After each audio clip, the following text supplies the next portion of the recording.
What's up, y'alls? We're at the Solomon Project, where it's not how much you make, it's how much you keep that counts. I'm your host, Richard Burns, over here at the Solomon Project. Once again, it's not how much you make, it's how much you keep that counts. Let's get out of here, y'alls. We're on a farm.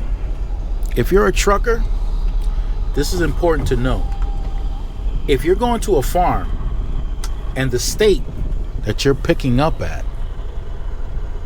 is in season, then you are allowed to go to the pickup using personal conveyance agricultural exemption. You've got 150 air miles, which is equivalent to 172 miles on the ground to go to the pickup, and then you got another 172 miles to drive away from the pickup under agricultural exemption, which will save you a lot of time. Butter. A couple of things. If you're on agricultural exemption and you're crossing state lines, you have to make sure that the state you're crossing into is also in season. If it's not in season, you have to end the agricultural exemption at the border of that state. So, if you're headed toward a pickup from one state to go into another, in order to activate the agricultural exemption within that 172 miles, you got to make sure that your starting point is in season, so that when you enter the next state where the pickup is at, which will hopefully be in season as well, will allow you to use agricultural exemption. Same thing when you leave. When you leave the pickup, you're in agricultural exemption. If you're crossing state lines, like I said before, gotta make sure that they are also in season to use.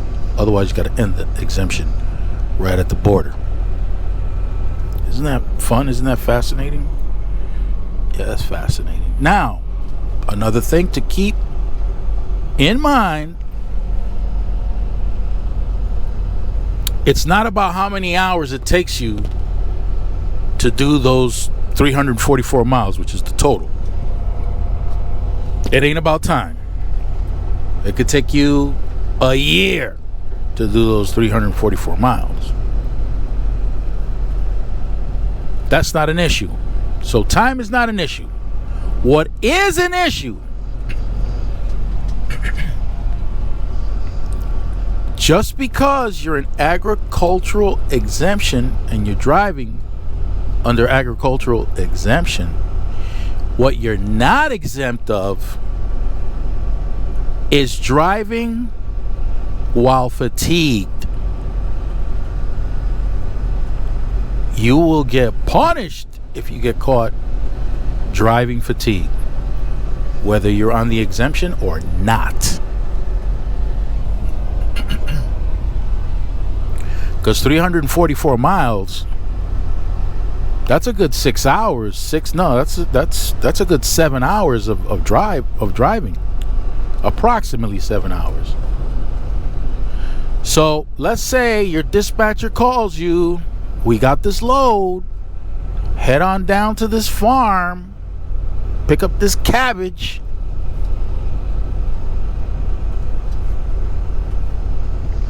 You happen to be, I don't know, exactly 172 miles away, and you're good. You got the clearance to use the exemption. Matter of fact, you got the clearance to use the exemption both on your way to the pickup and away from the pickup. So you could use the 344 miles and still be within the exemption. So you're good. You're good. But you went to the pickup and you just finished driving what? 3.5 hours, 3 hours and 15 minutes, whatever it is, 3 hours. Whatever it is, you drove. Now you're waiting to get loaded. Hopefully when you get to the farm, you don't have a bunch of trucks waiting ahead of you. Now you're still off duty, but you're waiting for the other trucks to get loaded. What does that mean? Oh, I don't know what that means. That could be an hour, that could be 5 hours, that could be even longer for you to wait to get loaded. Provided that everything is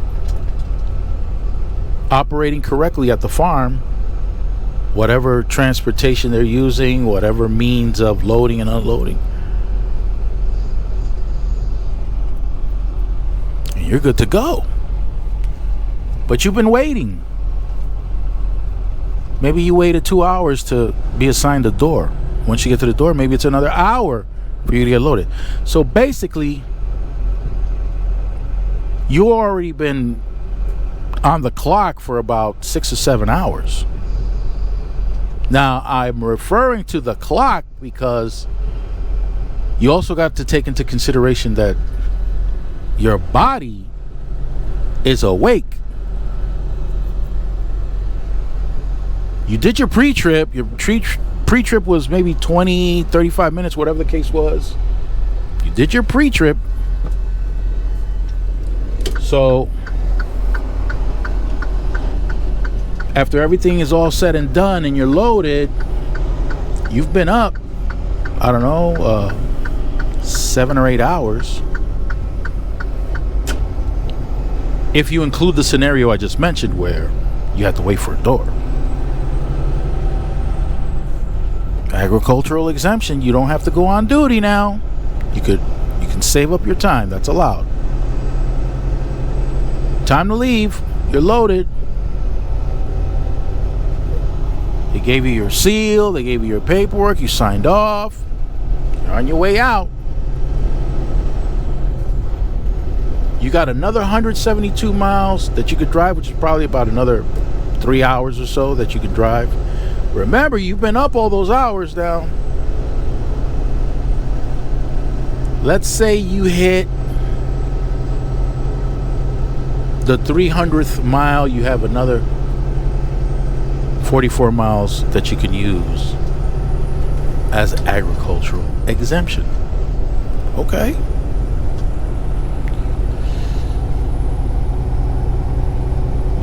You check your mirrors, you do your thing, you know what's around you, and in the corner of your eye, you spot a trooper or a DOT. Okay, he's there, whatever. Oh, but at a glance, the trooper notices that you're yawning. Oh, wait a second. So the trooper slows down, or he might signal right from next to you, throw the lights on and the whole bit, goes on the PA, tells you to pull over. You can't hear him because the engines won't let you hear him. But nevertheless, you figure it out within a reasonable amount of time. You need to pull over. Okay, you pull over. And the trooper heads over to your truck, gets on your steps, got your window down. He's talking to you. Seems like a really nice person. Nice conversation, everything. Well, they're not being nice.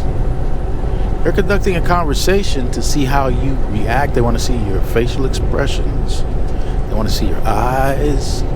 They want to see if you're fatigued. And if you're fatigued, whoo, you're in trouble. Big trouble. Yeah, you might be tempted to say, well, no, I was at a farm, I picked up. That's not an excuse. You're driving fatigued. And I don't know how many states they actually do this, but there are some states that will put the cuffs on and take you in, impound your truck, and you got a bigger issue at hand. Yeah. So agricultural exemption does not exempt you, the driver, from driving fatigued. Yeah. So I just left this farm, and I just started wondering when people I was raised in the city. I was raised in the hood. There are no farms in the hood. There are no farms, or maybe there are, and I don't know anything about that, but the environment that I grew up in, there were nothing but buildings, sidewalks, and streets. That's it. No farms. There's no farms where I grew up. So there's no connection. When I enter a supermarket, there's no connection to to what it is to have to produce the foods that I'm buying at the supermarket. I have no connection with that. None. I wonder how many people also grew up not having that connection.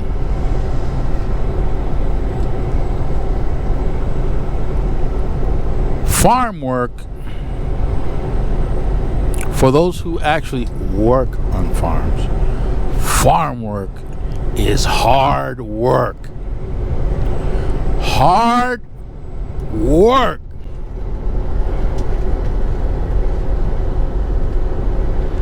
And farmers tend to be very independent, very proud. They don't accept handouts.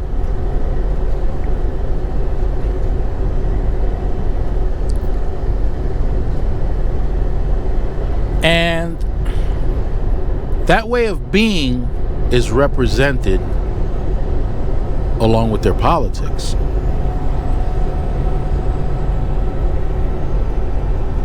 It's represented along with their that way of being, that lifestyle.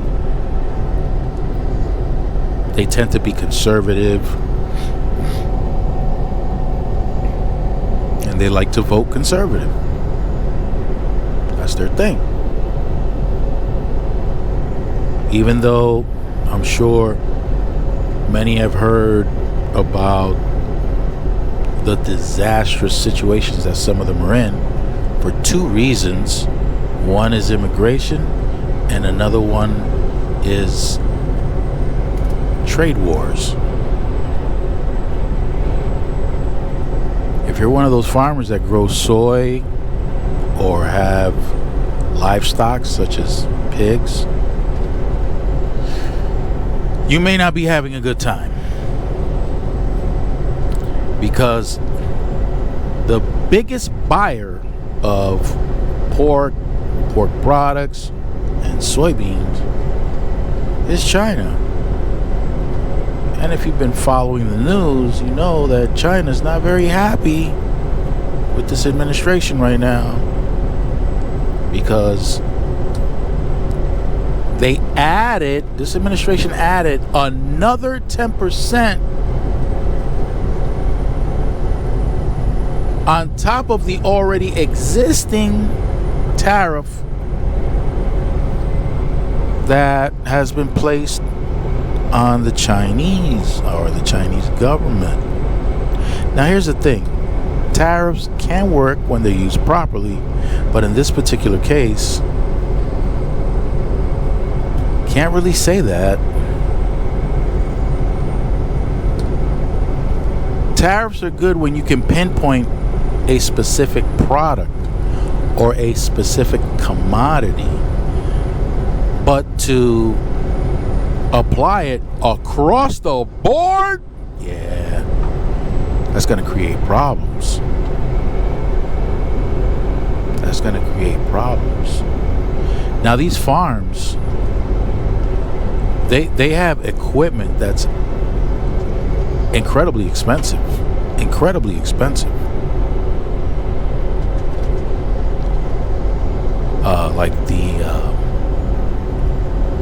Like this cotton machine that they have.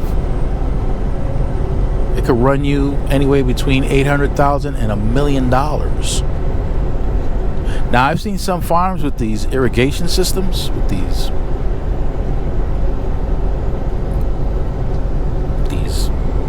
machines. Yeah, you can call them machines because, okay, so they sit, this is like this huge tube, this long tube. And at one end of this tube is where the water's coming out of. At the other end of this tube, there are wheels that support the pipe. And so these wheels help to move the pipe so that it can distribute water throughout the farm. I've seen some of these things, they look like they're about a football field in length. I have no idea how much something like that costs, what it would cost to install that. I'm going to look it up because I'm curious now. Now I'm curious. But a lot of the things that farmers work with are expensive. The equipment, very expensive. And when something goes wrong with that machinery, whew, the cost to repair, ridiculous. So now imagine you're a farmer and maybe you don't have that irrigation system. That seems to be expensive. I wonder how much it costs. But imagine you're a farmer and maybe you got one of those $800,000 pieces of equipment, whatever the case is. But here you are. Oh, by the way, if I didn't mention it before, let me mention it right now. Farming is like one of the top 3 most dangerous jobs in this country. What? Yeah, farming is up there. Oh yeah, farmers lose their lives at a ridiculous rate here in this country. In case you didn't know that. So that's another thing. That's another thing to consider. So before you buy that apple or that avocado or that cabbage or whatever produce you're getting, or steak, if you're getting steak, any kind of meat,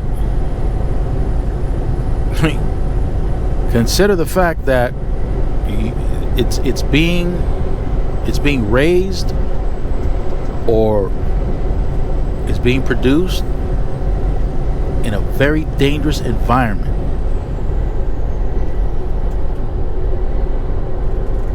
And some of the stuff that these guys work with is very expensive. If you got livestock, you can imagine the veterinary.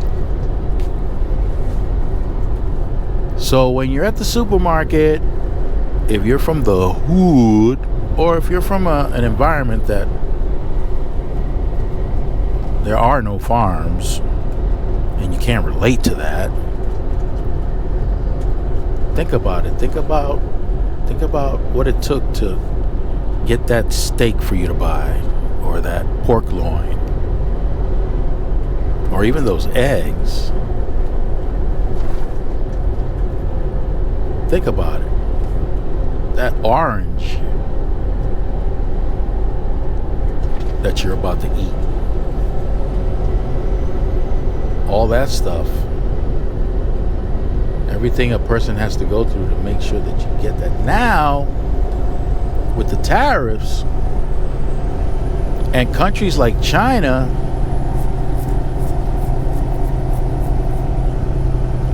retaliating, that's, hey, what? I don't interview farmers. I've heard some of their comments on some of the videos that I've come across on YouTube. I've seen some of them, well, they were really upset. They were talking about how they were losing their farms, losing their land that's been with the family for generations. That's pretty harsh. That's messed up.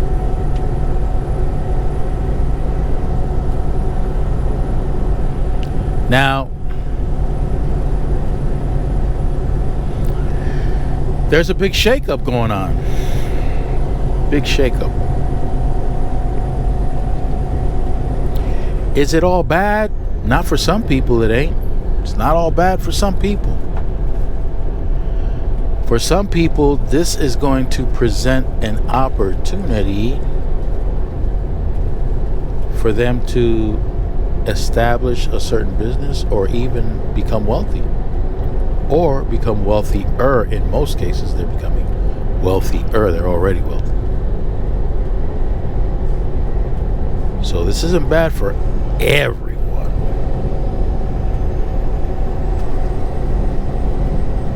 But I think it's all interesting. I got my 2% hat on. I'm detached from my emotions. I'm actively trading and investing. So I'm paying attention to the best information and not getting caught up in hype, not getting caught up in promises, not getting caught up in anything. I just want to see the information relevant to whatever it is I'm investing in. Whoever it is that's saying it, that's a big whatever for me. I'm not interested, but I am interested in how the company functions, how it's performing, how it's been performing. That's what I want to know. Well, I guess that's enough for now.